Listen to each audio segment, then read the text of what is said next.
பிரிவினைகள் பார்க்கறது நிறைய இருக்கு, வேதத்து வசனங்கள் இருக்கு. நம்ம பிடித்த நேரத்தில் பிடிக்கிறதுக்கு பார்ப்போம்.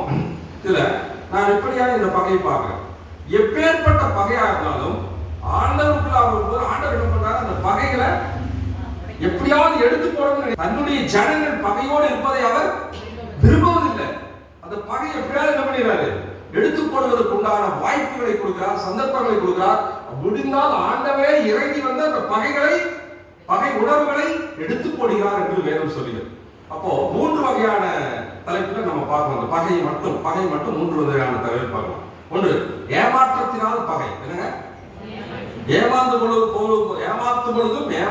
அங்க என்ன ஆகுது, பகை உருவாகுது. ஏமாற்றத்தினால் பகை. இரண்டாவது, எதிர்பார்ப்பினால் பகை.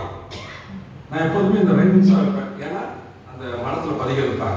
ஏமாற்றத்தினால் பகை, எதிர்பார்ப்பினால் பகை, ஏளனத்தினால் பகை.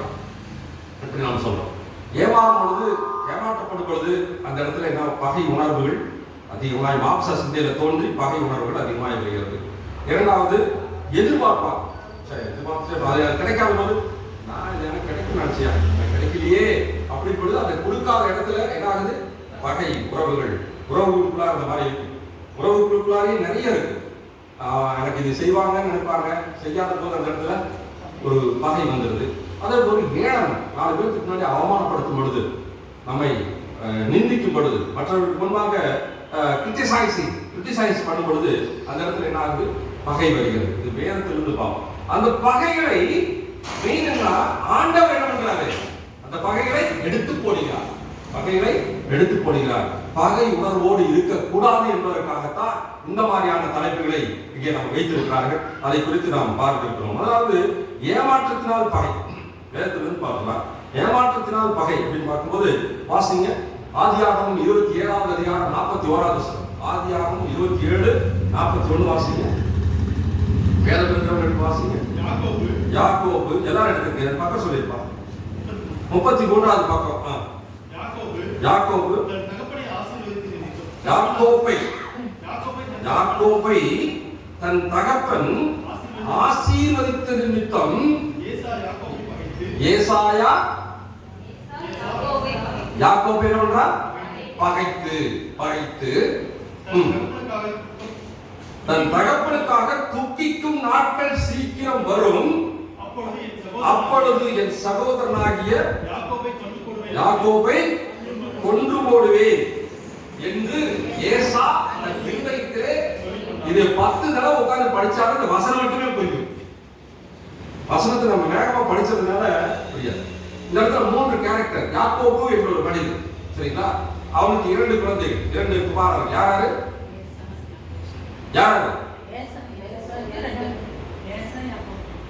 ஏசா. அவங்க அப்பா பேர் என்ன? ஒரு அல்லேலூயா சொல்லுங்க. இன்னொரு சத்தமா அல்லேலூயா சொல்லுங்க. ஈசாக்கு என்பவருக்கு 2 குமாரர்கள். ஒன்று யாக்கோபு, இன்னொன்று ஏசா. யார் முதல் பிறந்தவன்? ஏசா. குட். ஏசா. ஹல்லேலூயா. ஏசா பிறந்தான்.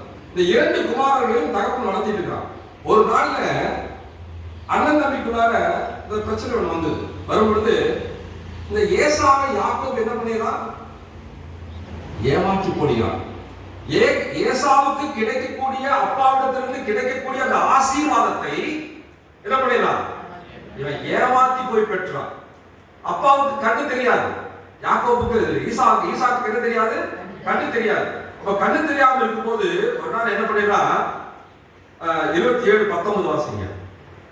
அப்பொழுது யாக்கோபு தன் தகப்பனை நோக்கி, உங்க மகனாகிய ஏசா, நீர் எனக்கு சொன்னபடியே செய்தேன். உம்முடைய ஆத்துமா என்னை ஆசீர்வதிக்கும்படி உட்கார்ந்து நான் வேட்டையாடி கொண்டு வந்ததை புசியும் என்றார். அப்பா கிட்ட போய் ஏசா போல ரோகங்களை, அவங்க கையில எல்லாம் முடியும். அவங்க அப்பா என்ன பண்ணிடுறா, இந்த இதுக்கெல்லாம் நீங்க படிச்சிருப்பீங்க, இந்த இடத்துல யோசனை பண்ணிக்க. முடி இருக்கிற மாதிரி ஆட்டுத்தோலை போத்திட்டு, எப்படி ஒரு ஏமாற்றம், ஆட்டுத்தோலை போத்திட்டு அது ஏசாவுக்கு கிடைக்கக்கூடிய ஆசீர்வாதங்களை இவன் பெற்றுக்கொள்வதற்காக அவங்க அப்பாவுக்கு கண்ணு தெரியாது. நான் தான் ஏசா போய் என்ன சொல்றா, பொய் சொல்லி அந்த ஆசீர்வாதங்களை பெற்றுக்கொள்கிறான். யாருக்கு கிடைக்க வேண்டிய ஆசீர்வாதங்கள்? ஏசாவுக்கு கிடைக்க வேண்டிய ஆசீர்வாதங்களை பெற்றுக்கொள்.